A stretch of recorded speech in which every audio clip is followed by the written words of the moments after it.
영광이 있는 곳에는 언제나 고난이 뒤따랐습니다.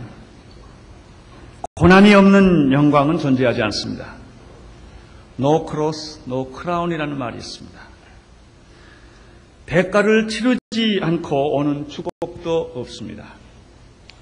세상적으로 봐도 어떤 정상에 올라 있는 사람들, 그것이 어떤 전문성에 있어서나 어느 경제적인 면에 있어서나 사회적인 면에 있어서나 정상에 올라선 사람들을 보면 다 그 나름대로의 피눈물 나는 고통과 시련과 대가를 치른 것을 볼 수 있습니다. 그냥 쉽게 이루어지는 일은 없습니다. 영적인 생활에 있어서도 마찬가지입니다. 영적인 생활에 있어서 가장 필수적인 과정은 고난이라고 하는 터널입니다. 고난을 겪지 않고는 영혼이 성장하지 않습니다. 내게 당한 고난이 유익이라. 이 고난이 그리스도와 연관되면 축복이 됩니다. 이 시련과 고난이 그리스도와 연관되지 않으면, 하나님과 연관되지 않으면 그것은 저주가 됩니다. 나는 여러분들이 받는 모든 고난이 그리스도와 연관될 수 있게 되기를 바랍니다. 그때 그 고난은 나를 변화시킬 것입니다. 그 시련은 나를 성장시킬 것입니다. 그 모든 어려움은 나를 변화시킬 것입니다. 그래서 마지막에 이런 간증을 합니다. 사도 바울의 간증처럼 생각컨대 현재의 고난은 장차 내게 나타날 영광과 좋게 비교할 수 없다. 초대교회는 그냥 자라난 교회가 아닙니다. 고난과 역경 속에서, 시련과 핍박 속에서, 심지어는 순교의 제물을 바쳐야 되는 그런 상황 속에서 초대교회는 태어났습니다. 오순절은 축복이었습니다. 기적이었습니다. 충격이었습니다. 수많은 사람들이 예수를 믿고 변했습니다. 그러나 단순히 계속되는 기적과 축복이 아닙니다. 시련과 고난을 통과하는 축복과 그리고 능력이었던 것입니다. 오늘 우리는 지금까지 사도행전 1장, 2장, 3장을 보면서 어떻게 성령이 역사하시고 성령이 초대교회를 탄생시키시고 능력과 기적이 나타나는가에서 보았습니다. 특별히 우리는 나면서 안진뱅이가 일어난 초대교회의 상징적인 그 기적의 사건을 보았습니다. 그 기적이 나타났을 때 사람들은 다 도전을 받고 충격을 받았습니다. 믿을 수가 없습니다. 그러나 현실이었습니다. 믿을 수는 없었지만 안진뱅이가 일어난 것은 사실이었습니다. 그것처럼 더 큰 응변은 없었던 것입니다. 그러나 베드로는 그 사건이 일어났을 때 이런 말을 했습니다. 내가 이 사람을 내 손으로 일으켜 세웠지만 내가 한 것이 아니다. 이분을 일으켜 세우신 분은 예수 그리스도시다. 예수 그리스도의 이름이다. 예수 그리스도의 능력이 그를 살게 하신 것이다. 그런데 이 예수는 어떤 예수인가? 너희들이 십자가에 못 박혀 죽은 예수였다. 너희들이 십자가에 못 박혀 예수를 죽였지만 하나님이 그를 다시 부활시킨 예수다. 예수는 부활하신 예수다. 그리고 나는 이 일의 목격자다. 증인이다. 이렇게 베드로는 자기의 주님을 소개하고 간증을 합니다. 그리고 계속해서 이 예수 그리스도는 우연히 막연히 태어나신 분이 아니라 예정되신 예수 그리스도였다. 아브라함이 말씀하셨고 모세가 말씀을 하셨고 그리고 다윗이 말씀하신 예언했던 바로 그 메시아가 바로 예수 그리스도다. 그가 우리의 구원자이시다. 이렇게 예수님을 우리에게 소개해 주었습니다. 그러나 이 설교를 듣고 모든 사람이 다 좋아하지 않았다는 것입니다. 사도행전 4장 1절과 2절을 보면 우리가 그것을 알 수가 있습니다. 같이 읽겠습니다.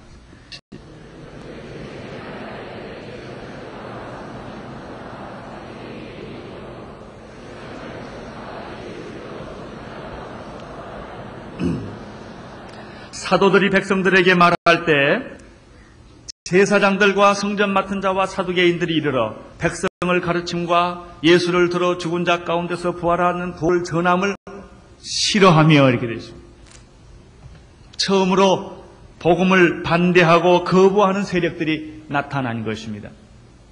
오순절날 성령의 사건이 일어났을 때 그 사건을 목격했던 많은 유대인들이 이해할 수가 없었습니다. 그래서 그 사건을 사슬에 불가피한 사건이다. 이해할 수 없는 사건이다. 놀라운 사건이지만 받아들일 수 없는 사건이라고 말했을 때 베드로가 일어나서 요엘 선지자의 말씀으로 그들에게 설명했던 일이 있습니다.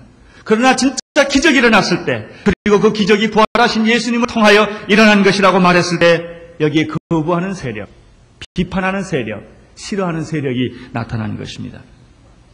그들은 누구입니까? 그들이야말로 제일 먼저 하나님의 사건을 기뻐하고 찬양하고 감사해야 될 성전에서 봉사하던 사람들이었다는 것입니다. 제사장들이었습니다. 성전 관원들이었습니다. 그들은 성전의 경비와 질서 유지 책임에 있었던 그룹들이었습니다. 부활을 믿지 않으면서도 정치적 메시아를 대망했던 사내들인의 서두개인들이 바로 그들이었습니다. 여기에 놀라운 역설이 있습니다. 가장 주님을 잘 섬기고 가장 주님을 위하여 살아야 될 사람들이 가장 주님을 반대하고 복음의 반대 세력이 된 것입니다. 여기에 제사장들, 성전 맡은 관원들, 사두개인들 생각해보면 바로 그것이 우리들의 모습이 아닌가 하는 생각도 합니다. 이 사도행전을 계속 보면 재미있는 한 진리가 나타납니다. 그것은 교회를 핍박하는 세력은 외부에 있는 것이 아니라 내부에 있다는 것입니다. 교회의 성장을, 교회의 축복을 방해하는 세력은 외부에서 오는 핍박과 고난이 아니라 내부의 비판과 분열과 거짓과 위선에 있다는 것입니다. 그래서 오늘 교회 성장을 반대하고 있는 것은 교회 자체입니다. 오늘 교회 성장을 반대하고 있는 사람들은 세상 사람들이 아니라 타종교 사람들이 아니라 오히려 우리 그리스도인 자체들이 이 하나님의 놀라운 능력을 부인하고 하나님의 거룩한 역사를 오히려 방해하고 있는 모습을 우리가 발견할 수가 있습니다. 오늘 여기서 우리는 또 하나의 놀라운 진리를 하나 발견하게 됩니다. 그것은 진리라고 하는 것이 모든 사람이 다 좋아하지 않는다는 사실입니다. 진리라면 다 좋아해야 할 거 아니겠습니까? 선이라면 누구를 막론하고 환영되지 않겠습니까? 정의사회가 이루어진다면 다 환영해야 되지 않겠습니까? 그렇지 않습니다. 비진리를 소유한 사람들에게는 진리를 소유하는 사람이 거추장스럽고 부담스러운 것입니다. 진리가 그렇게 기쁜 일이 아닙니다. 불의한 사람에게는 정의로운 사람이 기쁘지가 않습니다. 무섭고 두려운 것입니다. 환영하지 않습니다. 그것은 선도 마찬가지입니다. 악한 사람들은 선을 거부합니다. 어둠의 사람들은 빛을 거부합니다. 어둠에 있기를 원하는 것입니다. 어둠의 현실이 그대로 유지되기를 원하는 것입니다. 아니, 오히려 적극적으로 선과 정의와 진리를 비판하고 도전하는 것이죠. 생각해 보십시오. 나면서 안전병이 된 사람이 지금 예수 그리스도의 이름으로 일어나게 되었습니다. 걷고 뛰며 찬양하게 되었습니다. 누가 더 기뻐해야 될 일 아닙니까? 그 사람이 내 아들이 아니고 내 친척이 아니고 나와 상관없는 사람이라 할지라도 안전병이가 일어나서 걷고 뛰었다면 함께 축복해 줄 일이 아니겠습니까? 그런데 이러한 사건을 못마땅하게 생각하는 것이죠. 이런 축복을 기쁘게 생각하지 않고 있는 것입니다. 두 가지 이유 때문입니다. 첫째는 사도들의 가르친 내용이 그들의 비위에 거슬린 것입니다. 두 번째는 예수 그리스도께서 부활했다고 하는 사실이 자기들에게 큰 위협이 되었던 것입니다. 그래서 이 축복과 이 놀라운 소식이, 기쁜 소식이 그들에게는 불행한 소식이었고 그들에게는 저주스러운 사건이었고 그들에게는 자기가 파멸되는 그런 일이 된 것입니다. 왜 그들이 그렇게 복음에 대한 거부 반응이 생겼을까요? 그렇게 기뻐해야 될 일에 대해서 그들은 부정적 반응을 보내게 되었을까요? 한 세 가지를 이유를 추측해 볼 수가 있습니다. 첫째 이유는 예수가 부활했다면, 예수가 기적을 일으킨 하나님의 아들이었다면 자기들의 지금까지 주장했던 모든 신앙이 허구라는 사실이 증명되기 때문입니다. 사람들이 진리를 왜 거부합니까? 자기가 위선자라는 것이 드러나기 때문입니다. 그것이 두려운 것입니다. 그들은 예수가 죽었다고 생각을 했습니다. 부활할 수 없다고 생각했습니다. 예수는 하나님을 모욕하는 참남한 자라고 그들은 생각했습니다. 죽어 마땅한 자라고 그들은 설명을 했습니다.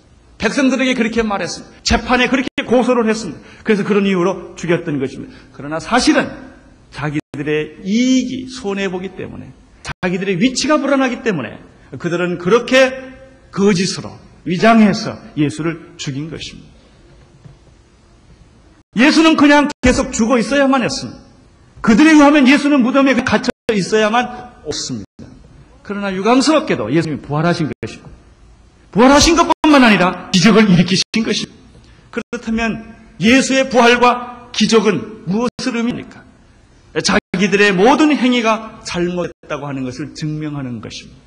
여기에 이 사람들의 불안이 있었고 여기에 이 사람들의 괴로움이 있었습니다. 자기의 기대와 생각과는 정반대의 생각이 지금 일어나고 있는 것입니다. 사람이 어떤 잘못을 했을 때, 사람 누구는 잘못할 수 있죠. 잘못을 했을 때 권위와 자존심과 체면을 버리고 솔직하게 잘못했다고 이야기하는 사람을 보면 참 아름답습니다. 그 사람은 정말 기막힌 자기 패배라고 생각하겠지만 그것을 볼 때, 하나님이 볼 때, 사람이 볼 때 저 사람이야말로 정말 용기 있는 사람이다. 참 놀라운 사람이다. 이렇게 우리가 느낍니다. 그러나 반대로 자기가 잘못한 줄 알면서도 상황이 잘못했다는 말 할 수가 없습니다. 그래서 끝까지 변명하고 그것을 인정하기를 싫어하고 마지막에 할 수 없이 인정이 됐을 때는 그것이 내 허물이 아니라 타인의 탓 때문에, 다른 사람의 허물 때문에 내가 그렇게 했다고 변명하는 사람을 보면 참 추합니다. 추하고 불쌍합니다. 아무리 자기를 보호하고 변증을 해도 사람들은 다 압니다. 개도 주인이 사랑하는 제일 잘합니다. 하물며 사람이 모르겠습니까? 이게 옳은지 그른지, 잘 됐는지 못 됐는지 그 사람이 아무리 말로 얘기를 해도 왜 모르겠습니까? 그 잘못을 겸허하게 인정을 하고 받아들이고 하나님한테 미안하다고 쏘리를 하는 사람. 이게 회개입니다. 하나님은 이것을 기뻐하십니다. 회개는 심판이 아니라 축복입니다. 회개는 너보고 죄를 책임지는 말이 아닙니다. 죄를 인정하라는 말입니다. 죄는 내가 책임져 주겠다 하는 것입니다. 그게 복음입니다. 두 번째로 이 사람들이, 이 대제사장들이나 성전 관리하는 사람들이, 사두개인들이 그리스도의 부활을 싫어하고 복음을 선포하는 자들을 싫어하는 두 번째 이유는 그들의 안전과 인기에 문제가 있었기 때문입니다. 예수가 메시아요 부활하신 분이요 기적을 베푸신 분이라면 자기들의 신앙의 허구성과 위선이 드러나는 것으로 끝나는 것이 아닙니다. 이 허구성과 위선이 드러날 때 다음에 무슨 일이 벌어집니까? 자기의 위치가 흔들리는 것입니다. 자기의 위치가 흔들리면 그 다음에 무슨 일이 생깁니까? 생활에 문제가 생기는 거예요. 생존권의 문제가 생깁니다. 그래서 아무리 옳은 길이라도 인정할 수가 없는 것입니다. 사람은 누구든지 자기 생존권의 문제에 부딪히면 진리에 대해서 그렇게 대담하게 주장하지를 못하게 되는 것입니다. 자, 문제는 모든 사람들의 관심이 누구에게로 집중되겠습니까? 예수에게로 집중되겠죠. 그가 살아나신 분이요 기적을 일으키는 분이시기 때문에, 그렇다면 자기들의 신세는 어찌 되겠습니까? 허림을 받게 되겠죠. 이것이 그들에게는 견딜 수 없는 것이었습니다. 사실 그들의 내면적인 깊은 동기는 그들의 신앙의 허구성이 드러난 것과 동시에 자기의 현실의 문제 위협을 받는, 그리고 자기들의 기득권이 흐트러지는 이런 위기감을 그들이 느꼈기 때문일 것입니다. 대부분의 사람들에게 있어서 진리란 진리 그 자체보다는 진리와 연관된 자기의 이해관계에 있습니다. 자기 이해관계에 상반되면 누구든지 사람들은 진리를 쉽게 포기하고, 포기하지는 않지만 왜곡하는 것입니다. 그래서 우리 안에는 많은 복된 진리들, 위장된 진리들, 변명된 진리들이 우리의 현실을, 우리의 삶을 이끌어가고 있는 것입니다. 그러나 그 왜곡된 진리들과 위장된 진리들과 그리고 그 잘못된 진리들은 우리에게 능력을 주지 않습니다. 우리에게 평안을 주지 않습니다. 진리를 위장했는데 진리가 힘이 없는 것입니다. 그리스도가 나에게 있는데 그리스도가 나에게 능력이 되지 않는 것입니다. 왜 그렇습니까? 그 그리스도가 나의 이해관계와 연관되어 있기 때문에. 그 교회를 다닌다든지 신앙생활을 한다든지 하는 모든 것이 순수한 것이 아니라 자기의 주위 환경과 지위와 인간관계에 영향을 주기 때문에 실제로 그 능력 안에 우리들이 들어가기가 어렵게 되는 것입니다. 그러나 이러한 신앙의 허구성과 위선이 드러난다든지 자기의 위치와 삶의 위협을 받는 것보다 더 본질적인 이유가 있을 수가 있습니다. 그것은 바로 영적인 이유입니다. 그 영적인 이유란 무엇입니까? 사탄은 그리스도를 거부한다고 하는 것입니다. 죄는 어두움을 좋아합니다. 반면에 빛을 거부합니다. 어두운 세력들은 점진적으로 세상을 장악하고 우리를 장악합니다. 그리고 성령의 빛을 추방하려고 합니다. 사탄은 그리스도와 직접 싸울 수가 없습니다. 그리스도를 대면하면 그 자리에서 쫓겨납니다. 사탄은 하나님과 대면할 수가 없습니다. 감히 사탄이 어찌 하나님과 대면할 수가 있겠습니까? 그러나 사탄이 그리스도와에게 대적하는 방법이 하나 있습니다. 사탄이 하나님과 대적하는 방법이 하나 있습니다. 그것은 사람을 택하는 것입니다. 그 사람으로 하여금 하나님을 대적하게 하는 것입니다. 그 사람으로 하여금 그리스도를 거부하게 하는 것입니다. 그 사람으로 하여금 그리스도를 싫어하게 하는 것입니다.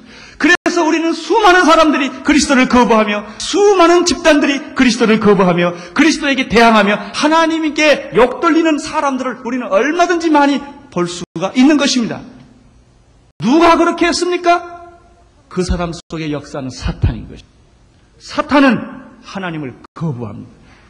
그래서 하나님이 만드신 인간을 택하여 하나님이 창조한 인간을 택하여 그 인간으로 하여금 하나님을 거부하게 하는데 영적인 이유가 있습니다.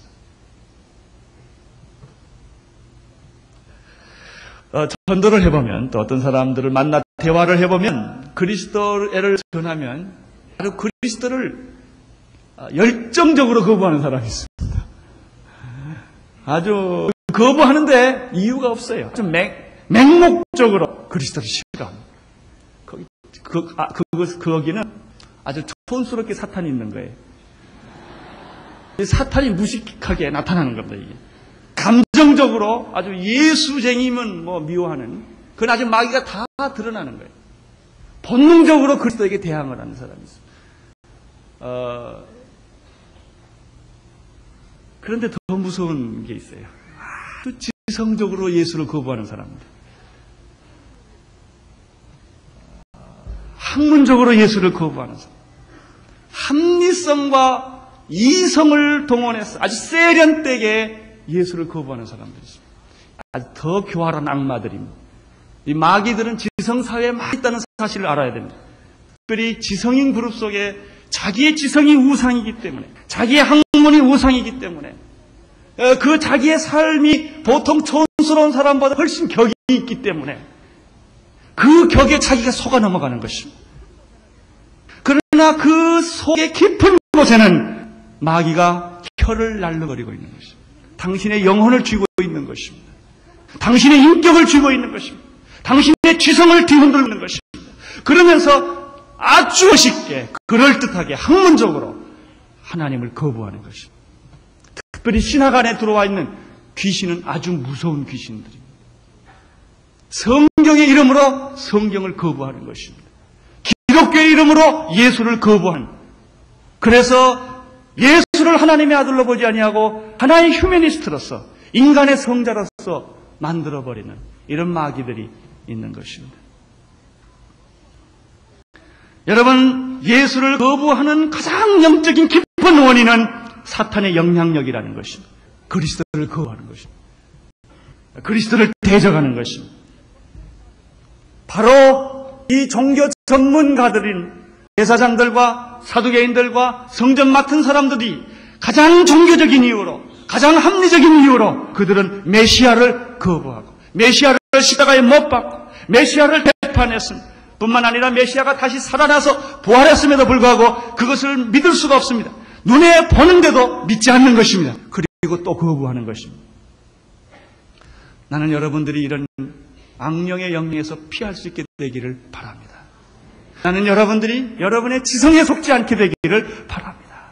나는 여러분들이 여러분의 이성에 스스로 속는 사람이 아니기를 바랍니다.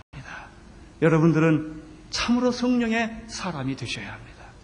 영으로, 하나님의 성령으로 우리는 하나님을 봐야 할 것입니다. 결국 이 사람들은 어떻게 됐습니까? 그들은 사도들을 체포하고 구금하기에 이른 것입니다. 3절을 보십시오. 시작.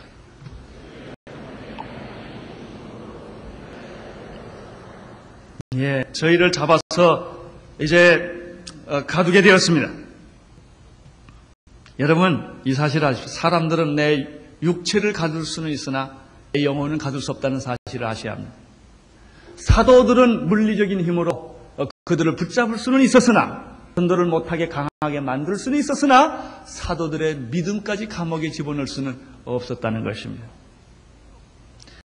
역사상 폭력과 물리적인 힘으로 승리한 개인이나 나라는 존재하지 않습니다. 물리적인 힘은 가깝고 현실적이지만 그것은 영원한 것이 아닙니다. 그들은 이 사도들을 신문하기와 체포했습니다. 4절을 보시기를 바랍니다. 시작.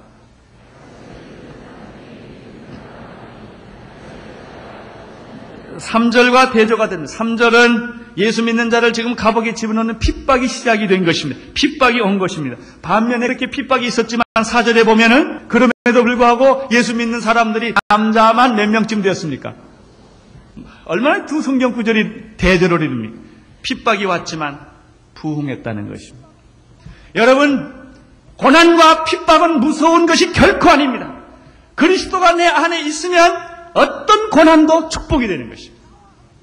그리스도가 내 안에 있으면, 하나님이 나와 함께 있다면 나에 부딪히는 어떤 시련과 어떤 핍박과 그것이 순결할지라도 문제가 되지 않습니다. 오히려 핍박을 받을 때 더 힘이 납니다.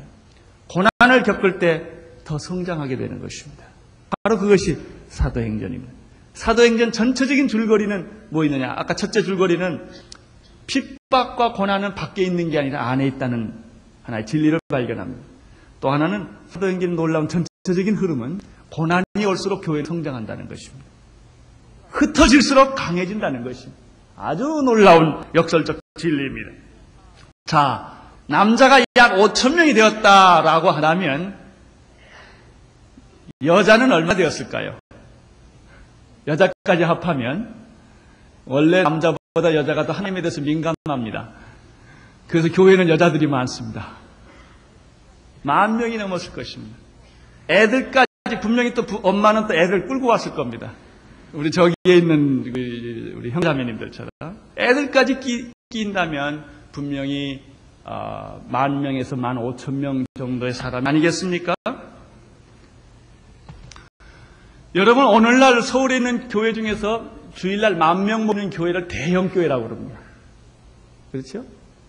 우리나라의 지금 현재 인구 밀도와 성령이 가장 세게 역사하는 서울, 이렇게 인구 밀도가 있고 이런 데서도 10,000명이 모이면 대형교회라고 하는데, 초대교회 예수님 당시의 인구 밀도 생각해 보십시오. 그때의 환경을 상상을 해 보십시오.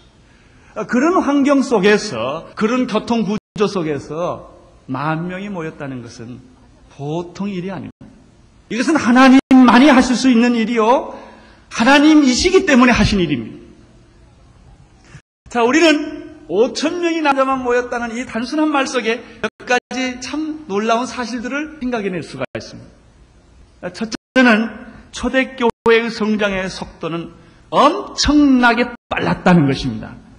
초대교회 성장의 속도는 사람들의 기대와 생각과 계획을 넘었다는 것입니다. 그것을 발견합니다. 자, 예수님이 승천하실 때 몇 명이 목격을 했습니까? 12제자가 목격했습니다. 그들이 열흘 후에 다락방에 모였는데 몇 명이 모였습니까? 120명이 모였습니다. 그들이 모여서 합심해서 거기서 기도를 했습니다. 120명이 합심해서 기도할 때 성령의 바람이 불고 성령의 불이 강타하기 시작을 했습니다. 생기가 역사하기 시작했어요. 성령 충만의 역사가 나타나서 방언으로 말하기 시작을 했고 그리스도를 선포하기 시작을 했고 기적이 일어나기 시작을 했습니다. 베드로가 설교를 했습니다. 설교를 하고 나니까 사람들이 몇 명이 세례받았습니까? 몇 명이요? 3,000명이 받았습니다. 3,000명이 세례를 받았는데 지금 4장에 넘어오니까 남자만 몇 명이었습니까? 자, 상상할 수 있겠습니까? 자, 예수님이 승천하신 이후에 바로 이 남자만 5,000명이 모이는 시간까지 얼마만큼 시간이 소요됐다고 생각을 하십니까? 이것이 하나님이 하시는 일입니다.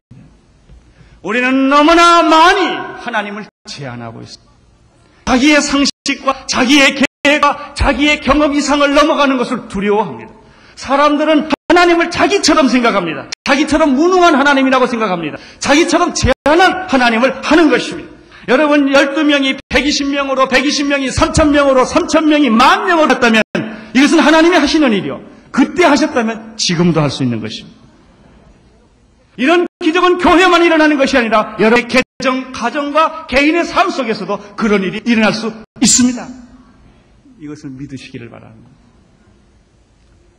너무나 많은 사람들이 하나님을 제한합니다. 너무나 많은 사람들이 하나님을 인간처럼 생각을, 인간 중에서 좀 영웅적인 인간 정도, 힘이 있는 삶 정도로 하나님을 생각을 합니다. 그렇지 않습니다. 하나님은 천지를 창조하셨고 우주 만물을 만드셨고 나를 이루신 분이요, 돌멩이를 가지고 아브라함 자손을 만들 수 있는 분이 하나님이십니다. 하나님은 없는 것을 있게 하시며 안 되는 것을 되게 하시며 불가능을 가능케 하시며 죽은 자를 살릴 수 있는 분이 하나님이십니다. 우리는 위대한 하나님을 위대하게 믿어야 합니다. 그것이 예배입니다. 그게 경배입니다. 예배란 무엇입니까? 위대하신 하나님을 위대하게 믿는 것입니다. 찬양이란 무엇입니까? 이렇게 높으시고 위대하신 분에게 영광과 존귀와 찬양을 올려 돌리는 것이 경배와 찬양. 그것이 우리의 본분입니다. 나는 이 말씀을 묵상을 하면서 얼마나 제 마음이 뜨거운지 몰라. 그렇다. 그럴 수가 있다. 8년 만에 하나님께서 우리 교회를 이렇게 만들어 주셨어요. 나는 하나님이 크다는 것이 좋다는 것이 아닙니다. 꼭 알아두세요. 큰 걸 보고 부러워하는 사람은 없습니다. 절대로 부자 보고 부러워하지, 존경하지 않아서 부러워는 해요. 뭐 많이 가졌다고, 집이 크다고 사람들이 좋아하지 않습니다. 내용이 있어야 합니다. 성경에서 큰 것을 얘기하는 것이 아니라 하나님은 이렇게도 하실 수 있다는데 은혜가 있는 것입니다. 하나님은 이 교회를 10만 명으로도 만들 수가 있는 것입니다. 하나님께서는 이렇게 일을 하셨는데 또 보면은 하나님이 그 이상 또 안 하세요. 어느 정도까지는 크게 하세요.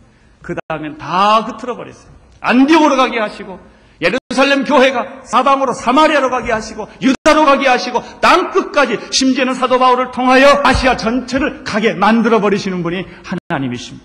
이것이 확창되는 교회입니다. 하나님은 모으십니다. 그러나 모으는 것으로 끝을 내시는 것이 아니라 우리를 흐트러서, 훈련시켜서 흐트러서 성령께 해서 말씀으로 훈련해서 우리를 전 세계로 내보내시는데 하나님의 교회의 특성이 있는 것입니다. 두 번째, 이 초대교회가 이렇게 12명에서 120명으로 3,000명으로 10,000명으로 성장한 비결은 두 가지가 있습니다. 성령과 말씀입니다. 어떻게 이렇게 갑자기 커졌는가? 성령입니다. 초대교회 120명이 성령이 바람이 불기 시작했습니다. 여러분, 그들이 나가서 전도해서 3,000명 만들었다고 생각하니까 천만에요. 그들이 무슨 집을 지었겠습니까? 천만에요. 그들이 무슨 재직회가 있고 당회가 있고 조직이 있겠습니까? 천만에요. 언제 그걸 만들었겠어요? 아무것도 없습니다. 그것은 그대로 그리스도의 몸이었고 살아있는 몸이었고 참으로 그것은 그리스도의 신부로서의 공동체였던 것입니다. 이것은 성령의 그냥 덩어리였습니다. 성령이 바람을 불기 시작했습니다. 바람을 부니까 메뚜기 떼들이 오는 것처럼 성령의 바람이 부니까 어느 곳에서 어디서 온지 모르지만 하나님의 사람들이 몰려오기 시작한 것입니다. 이게 부흥입니다. 나는 오늘 우리의 온누리교회 성령의 바람이 불기를 바랍니다. 나는 여러분 각자에게 성령의 바람이 불기를 바랍니다. 여러분의 가정에 성령의 바람이 불어야 합니다. 여러분이 인위적으로 뭘 한다고 해서 부부가 합되는 게 아닙니다. 성령의 바람이 불어야 부부가 하나가 됩니다. 사랑하고 용서하고 다 회개하는 것입니다. 여러분의 가정의 자녀들이 어떻게 돌아옵니까? 성령의 바람이 불어야 되는 것입니다. 초대교회 성령의 바람이 불 때 3,000명이 되고 10,000명이 됐다는 것입니다. 기적이 일어난 것입니다. 하나님은 결코 가난하지 않습니다. 내 주머니를 하나님 주머니로 생각하지 마십시오. 하나님은 사람을 무한대로 보내실 수가 있으며, 하나님은 무한대로 물질을 보내실 수가 있으며, 하나님은 무한대로 기적을 오늘도 믿는 자에게 보여줄 수 있는 분이십니다. 그 성령은 하나님의 영이며, 성령이 살아 역사하실 때 사람들의 마음이 변하고 깨지고 거듭나는 것입니다. 성령의 바람이 불지어다. 성령의 불이 임할지어다. 저는 요즘에 아침마다 그거 하는 재미로 요즘 삽니다. 산에 올라가서 손을 들고 생기야 사망당한 이 서울 시민들에게 들어갈지어다. 그래 기분 좋아요. 여러분 산이 없으면 아파트 베란다에 가서 한번 해보세요. 아침에 일어나서 체조하는지 미쳤는지 모르지만 아무튼 손을 들고 서울 시민들이요. 그러면 꼭 서울 시민이 내 교인 같아 다. 내 품 안에 있는 것 같아. 우리는 민족을 품어야 돼. 우리는 세계를 품어야 돼. 세계가 다 내 거예요. 우리는 세계로 다 사람을 보낼 거예요. 이북까지 보낼 거예요. 못 들어가는 데까지 전부 성령님은 우리를 보낼 것입니다. 세계는 하나님의 나라고 세계는 우리의 것입니다. 여러분, 이 성령의 바람이 불어야 합니다. 이 성령의 바람이 오순절에 불었어요. 오순절날 불었어요. 성령의 불이 임하여 합니다. 다 불 받으셔야 합니다. 불 받지 않고 아무 일 못합니다. 성령의 불을 받으십시오. 능력을 받으셔야 주님의 일을 하는 것입니다. 성령입니다. 두 번째로 오늘 4절을 보면 5,000명이 모였는 그 4절 다시 한번 보세요. 어떻게 5,000명이 모였어요? 첫 번부터 보면. 예. 말씀을 듣는 사람들 중에 믿는 자가 많으니 남자의 수가 몇 명이 되었습니까? 5,000명이 되었습니다. 오순절에 사람들은 성령만 받은 것이 아닙니다. 성령의 바람만 그리고 성령의 불만 체험한 것이 아니라 그들은 성령을 체험하고 나서 하나님의 말씀을 들었던 것입니다. 믿음은 말씀을 들으면서 나는 것입니다. 말씀이 없으면 믿음은 자라지 않습니다. 생각으로 믿음은 자라지 않습니다. 말씀이 들어가야 하는 것입니다. 훈련을 받은 것입니다. 성경 공부를 했던 것입니다. 설교를 들었던 것입니다. 오늘 우리식으로 말하면 날마다 큐티를 했던 것입니다. 성경을 통독을 했던 것입니다. 이 하나님의 말씀은 씨와 같습니다. 씨 뿌리는 비유를 우리는 기억합니다. 씨가 길가밭에 뿌려졌습니다. 씨가 돌짝밭에 뿌려졌습니다. 씨가 가시덩굴에 뿌려졌습니다. 그러나 거기에는 열매가 없습니다. 어디에 열매가 있었습니까? 옥토에 뿌려진 씨는 100배, 30배, 60배, 100배의 열매를 맺은 것입니다. 할렐루야. 그게 말씀이에요. 하나님의 말씀은 살아 운동력이 있는 것입니다. 칼 같은 것입니다. 찔러 쪼개는 것입니다. 사람의 마음을 뚫고 보는 것이 하나님의 말씀입니다. 이 말씀에는 능력이 있는 것입니다. 이 말씀으로부터 구원이 있는 것입니다. 그러므로 이 초대교회 성도들은 성령을 체험했을 뿐만 아니라 이 말씀을 받아들인 것입니다. 말씀을 공부하기 시작을 했습니다. 그랬더니 30배, 60배, 100배의 열매가 맺어진 것입니다. 그것이 5,000명이에요. 10,000명이에요. 아멘입니까? 그렇습니다. 가능합니다. 여러분 성령이 임하면 이런 역사들이 일어납니다. 말씀이 여러분 마음밭에 뿌려지기 시작하면 내 지성과 내 이성과 내 상식과 내 경험의 세계를 뛰어넘어서 내가 상상할 수 없고 기대할 수 없었던 일들이 내 개인의 삶과 가정과 교회에 일어나는 것입니다. 나는 이런 일들이 여러분의 개인적으로 일어나기를 바랍니다. 체험하십시오. 경험하십시오. 그것을 여러분의 것으로 만들 수 있게 되기를 바랍니다. 여러분, 가끔 어떤 사람들을 보면 참 변하지 않는 사람이 있어요. 어제나 오늘이나 영토록 동일해요. 그냥 믿음이. 그 신앙이 그 신앙이고, 뭐 1년, 그 사람은 10년 가도 안 변할지 몰라요. 아무튼 어떤 사람은 안 변하기로 결정한 사람이 있어요. 그래서 성령이 변하게 하려면 아주 악을 쓰고 안 변하려고 자기를 지키려고 애쓰는 사람들이 있어요. 주위에 가만히 보십시오. 많은 교회들이 있죠. 성장하지 않는 교회들이 있습니다. 변하지 않는 교회들이 있습니다. 참 피곤하고 힘이 듭니다. 뭐든지 잘하고 변해야 재밌어요. 부모가 제일 속상한 게 뭘까요? 자녀가 안 자라는 거예요. 자녀가 실수하는 것이 속상한 게 아니에요. 실수를 하면서도 성장하고 변하면 괜찮아요. 그러나 1년이 가든 2년이 가든 키도 안 자라, 지식도 안 자라, 인격도 변하지 않고 그대로 있다면 부모의 눈에는 불이 날 것입니다. 그렇습니다. 여러분은 변하고 있습니까? 생명은 변하는 것입니다. 생명은 자라나는 것입니다. 어찌 스톱할 수가 있겠습니까? 어찌 멈출 수가 있겠습니까? 교회 성장이 어찌 멈출 수가 있겠습니까? 이건 깊이 생각해 볼 문제입니다. 변하지 않는다면 예수가 아닙니다. 잘 들으세요. 변화가 없다면 그건 예수가 아닙니다.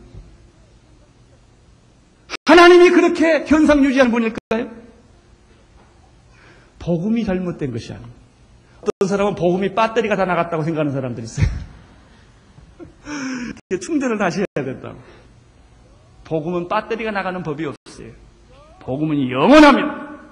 영원한 능력이, 생명이 거기에 있는 것입니다.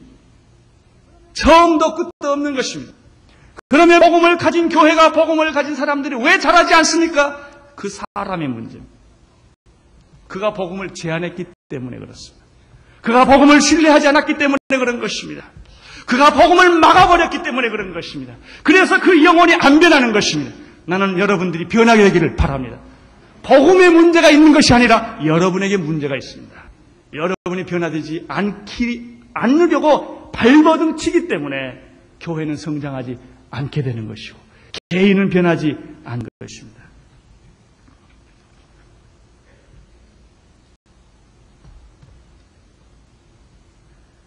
나는 어떤 악조건과 고난과 시련 속에서도 하나님을 신뢰하고 그에게 순종하고 따르기를 원한다면 복음의 능력이 나타남을 믿습니다. 기적은 지금 여러분의 것이 될 수가 있습니다. 축복은 그것이 여러분의 것이 될 수가 있습니다. 그러나 많은 사람들이 축복을 놓고 여기 자기 앞에 놓고 하나님 축복 주십시오라고 말합니다. 자기 선안에 기적을 쥐고 있으면서 또 기적을 달라고 말하는 것입니다. 그리스도는 이미 여러분을 위하여 죽었습니다. 그분은 앞으로 죽으실 뿐이 아니라 이미 여러분을 위하여 죽으신 분이십니다. 믿으십시오. 보혈을 신뢰하십시오. 성령의 능력 받으십시오. 성령의 세례를 받으십시오. 불을 받으셔야 합니다. 말씀을 여러분이 받으실 때 어떤 고난도 역경도 그것은 문제가 되지 않습니다. 심지어 여러분이 죽게 됐을지라도 할렐루야를 외칠 수가 있는 것입니다. 사망아 너희에 이기는 것이 어디 있느냐? 사망아 너희에 쏘는 것이 어디 있느냐? 죽음이 두렵지 않게 되는 것입니다. 실패가 두렵지 않게 되는 것입니다. 자, 이제 그들은 이렇게 붙잡혀서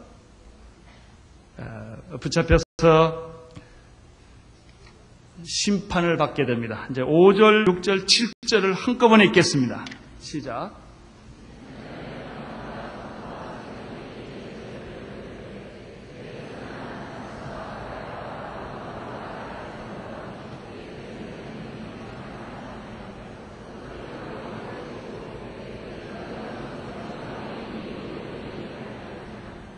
여기서 우리는 재미있는 사실 두 가지를 발견하게 됩니다.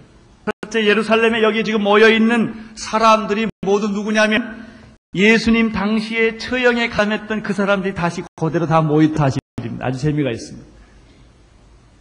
관원들, 장로들, 서기관, 4명의 대제사장들, 문중에 있던 모든 사람들 다 모였습니다.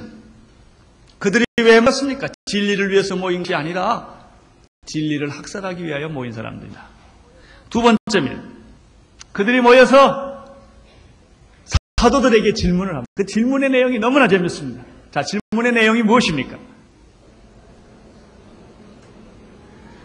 무슨 권세와 그 다음에 누구의 이름으로 이런 일을 하느냐? 이 사람들의 관심은 무엇을, 그 내용에 대해서는 관심이 없어요. 그 내용에 대한 얘기를 하면 곤란하니까 기적이 일어났으니까 누구 이름으로 했느냐, 왜 무슨 권세로 했느냐고 질문을 했는데 이 질문이 바로 그들이 예수님 살아생전에 예수님에게 했던 똑같은 질문이에요. 마태복음 21장 23절에서 예수님이 성전에서 가르치실 때 예수님에 대한 인기가 아주 집중이 되고 모든 사람들의 관심이 예수에게로 가니까 이 바리새인과 서기관들과 성전 맡은 사람들이 질투가 나고 화가 나서 예수에게 이런 공격을 했습니다. 누가 이것을 하게 했느냐? 이 권세를 어디서부터 받느냐? 누가 이 권세를 줬느냐? 이런 질문을 한 일이 있습니다. 다시 말하면 여기에 있는 종교 지도자들의 심기가 불편한 겁니다. 왜냐하면 그들이 재판하여 죽인 예수가 이처럼 다시 살아났고 그 증인들과 목자들이 백성에게 말을 했기 때문입니다. 그런데 그냥 말만 하면 또 괜찮았겠는데 말을 하는데 능력이 나타났습니다. 그러니까 이 능력은 말은 부인하는데 능력은 부인할 수가 없는 것입니다. 능력이 나타났습니다. 그래서 너희들이 이것을 도대체 무슨 권세로 이런 일을 하느냐, 그리고 누구의 이름으로 이런 일을 하느냐고 질문을 하게 된 것입니다. 여기에 참 더 아주 재미있는 사실이 여기 서 있습니다. 그것은 권세란 두 가지가 있습니다. 하늘의 권세가 있고 땅의 권세가 있습니다. 자, 땅의 권세는 우리가 잘 알죠. 물질의 권세, 학문의 권세, 돈의 권세, 정치의 권세.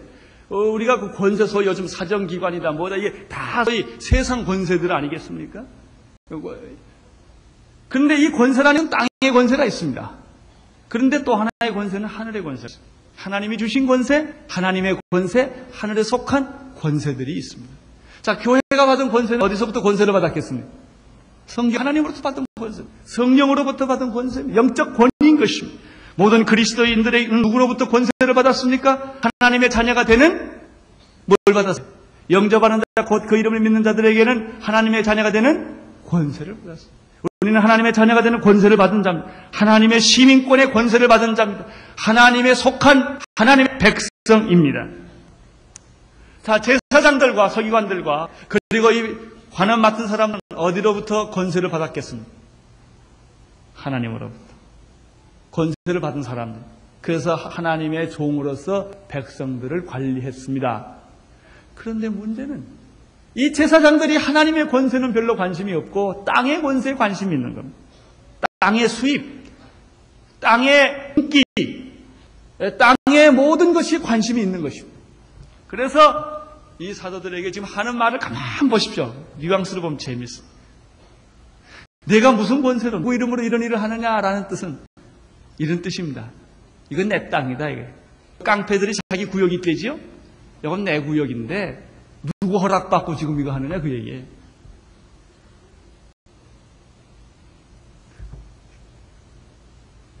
하루아침에 스스로 하늘의 영광을 썩어질 금수와 버러지 형상으로 바꿔버리는 겁니다. 하늘을 나르는 독수리가 하루아침에 썩은 냇가를 돌아다니는 오리가 돼버리고 만 것입니다. 우주의 왕자 땅의 두더지로 변신하고 만 것입니다. 사랑하는 성도 여러분, 하나님은 여러분들에게 우주의 왕자의 특권을 주었습니다. 하나님의 자녀가 되는 권세를 주셨습니다. 영광스러운 영적 권위를 주었습니다. 그러나 사람들은 이것의 귀한 가치를 깨닫지 못하고 거기에는 별로 관심이 없고 땅 뺏기, 땅 따기, 이 세상 권세에 전부 혈안이 됐다는 것입니다. 누가 그것을 더 많이 차지할 것이냐, 누가 내 영역을 탈취해 갔느냐, 여기에 모든 종교가 관심을 가지고 모든 사람들이 다 관심을 가지고 있다는 것입니다. 사랑하는 성도 여러분은 여러분이 받은 영적 권위와 하늘의 권위를 잘 보존하고 계십니까? 그것을 누리고 계십니까? 나는 그것을 여러분들이 빼앗기지 않게 되기를 바랍니다.